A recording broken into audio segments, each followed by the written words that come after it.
Il était très important que les 7 signataires de l'appel de Fort-de-France puissent se rencontrer avant la rencontre demain avec les ministres et notamment le président de la République. En fait, notre objectif, c'est que nous puissions obtenir l'ouverture d'un chantier, ce chantier sur l'évolution institutionnelle et statutaire, et que nous ayons un engagement du président à ce niveau et que nous puissions avoir une programmation.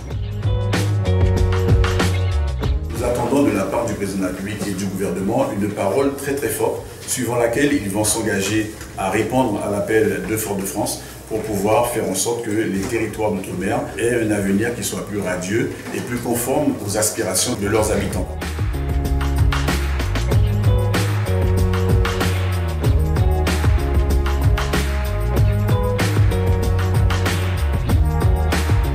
On sait que chaque territoire devra définir ses travaux, la stratégie territoriale, les objectifs, mais de manière commune, nous avons cette possibilité de pouvoir se rencontrer et d'affiner une méthode de travail, puisque là, c'était sur comment faire. Et par la suite, nous aurons d'autres réunions avec les différents territoires, chacun bien sûr en fonction de ses réalités, en fonction donc de ses souhaits, mais nous continuons à agir de manière commune.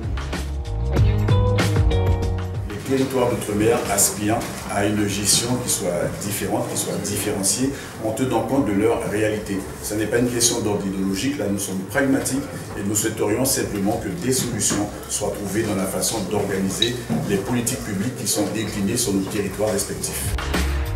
Quelles que soient les négociations que nous pouvons avoir avec l'État, in fine, c'est le peuple qui doit pouvoir décider. Dès maintenant, nous avons lancé tout un ensemble de campagnes de concertation, de séminaires, de formation pour que la population soit vraiment imprégnée de cette question et non pas qu'une approche technique, juridique ou politique, mais réelle au profit de l'efficacité, au profit de la réussite et puisse répondre aux besoins quotidiens des Guadeloupéens.